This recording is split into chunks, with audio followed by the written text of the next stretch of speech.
J'en ai marre de vivre dans une société qui ridiculise les grandes questions de fond.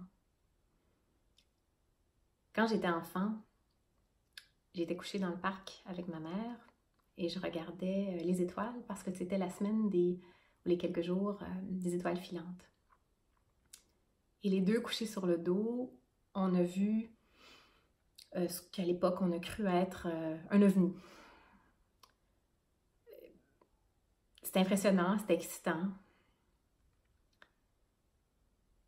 Mais dans le fond, ça ne nous étonnait pas tant que ça. Moi, je me disais, j'habite dans un grand univers avec plein de planètes, puis il existe peut-être d'autres sociétés plus avancées que la mienne qui sont capables de voyager comme ça, jusqu'à nous. Puis quand j'étais un peu plus vieille, j'écoutais avec mon père les séries télé Star Trek, avec Captain Picard et le reste. Et dans ces séries-là, lorsqu'il y a une société qui n'est pas capable de voyager dans son système solaire, ils appellent ça dans l'émission un pre-warp, donc avant la capacité d'avoir des moteurs assez puissants pour aller loin, il y a une consigne de ne pas aller interagir avec ces sociétés plus primitives. Puis quand j'écoutais ces émissions-là, je me disais, on doit être comme ça sur Terre. On doit être une société pas mal primitive qui est pas capable de voyager plus loin que sa petite lune. Et donc, à cause de ça, s'il y a des sociétés beaucoup plus avancées, elles ont comme directive de ne pas intervenir avec notre développement très primitif. C'est gênant de parler ça parce que dans la société d'aujourd'hui, on dirait que se poser ces questions-là, c'est comme si c'était un manque d'intelligence. On se fait ridiculiser. Alors que je vois pas pourquoi. Il y a des gens assez sérieux qui se sont intéressés à la question. Par exemple, il y a la journaliste Leslie Kean qui a écrit un livre en anglais, mais je vais vous donner le titre en français, qui s'appelle « OVNI, des généraux, des pilotes et des officiels parlent ». Donc, c'est une journaliste qui a fait un travail très sérieux, si je me souviens bien, là, sur une dizaine d'années, puis qui a interviewé seulement des gens haut placés, des pilotes, donc comme le dit le titre, des généraux, des pilotes et des officiers, des officiels. Et ce livre-là donne exemple après exemple, témoignage après témoignage de ces gens-là qui disent avoir été témoins, d'avoir vu, parfois même d'avoir touché des objets non identifiés. On voit rapport après rapport, on en voit partout à travers l'histoire des années 50 jusqu'à maintenant, de ces apparitions-là. Mais pourtant, dès qu'on essaie de dire ça publiquement, les médias, la société nous ridiculise, puis je vois pas pourquoi. C'est pas illogique de penser que c'est peut-être le cas, de se poser la question, d'investiguer. Mais c'est pas le seul thème sur lequel la société semble très fermée. Le thème de l'histoire est pareil. Les chercheurs trouvent de plus en plus de constructions qui sont absolument inexplicables avec la version de l'histoire qu'on a aujourd'hui.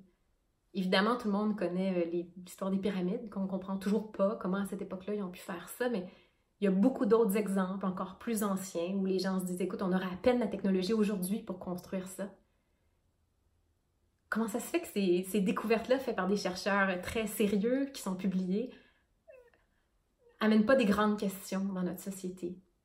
Il y a des grands penseurs très intelligents, que ce soit Tesla ou Einstein, qui se sont posés plein de questions à l'extérieur, en spiritualité, au niveau de la conscience, à toutes sortes de niveaux. Puis aujourd'hui, c'est comme si il n'y avait plus d'espace sur la place publique pour se poser ce genre de questions-là. Puis je vais vous donner deux autres exemples. Donc moi, j'ai un doctorat en ingénierie. Je n'avais aucune croyance religieuse ni spirituelle quand j'ai commencé à méditer. Et au fil des années, à force de méditer, je dois avouer qu'il m'est arrivé beaucoup d'expériences qui ont élargi ce que je croyais possible ou ce que j'avais compris du monde dans lequel je vivais. On parle souvent là, des yogis qui ont toutes sortes de pouvoirs, qui font toutes sortes de choses, puis les gens, dès qu'on ose aborder ça un peu, ils pensent qu'on est fou, ils pensent qu'on invente, qu'on est des charlatans. Puis ils se disent, si ça se pouvait, ça aurait été étudié. Mais en fait, il y en a des gens qui ont étudié des phénomènes comme ceux-là. Par exemple, si vous allez voir le livre « Voyage aux confins de la conscience », 10 années d'exploration scientifique des sorties hors du corps, le cas Nicolas Fraisse. Si vous lisez ce livre, c'est vraiment un désir de vouloir explorer ces phénomènes-là. C'est quoi la conscience? Qu'est-ce qu'elle peut faire? Est-ce que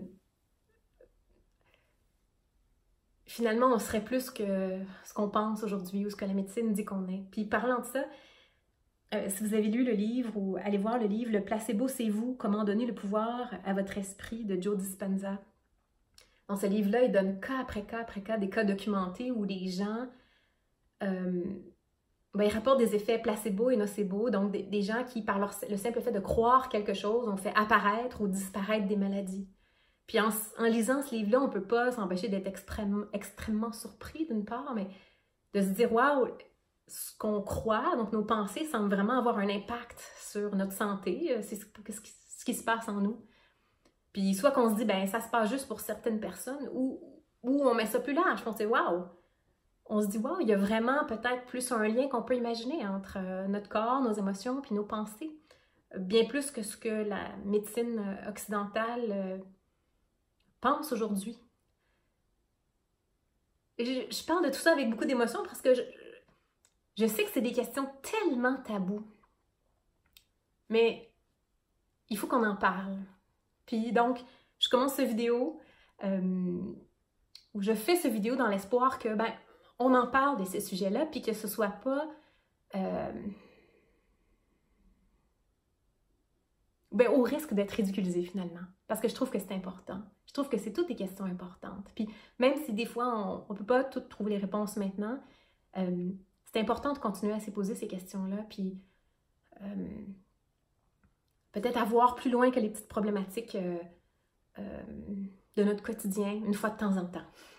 Alors, je vais mettre en commentaire certaines des références que j'ai nommées ici, puis probablement qu'il y en a qui vont s'ajouter avec le temps.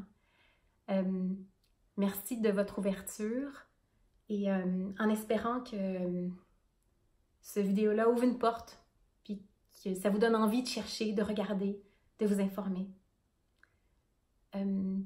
Parce que pour moi, être intelligent, c'est d'être curieux et ouvert. Merci.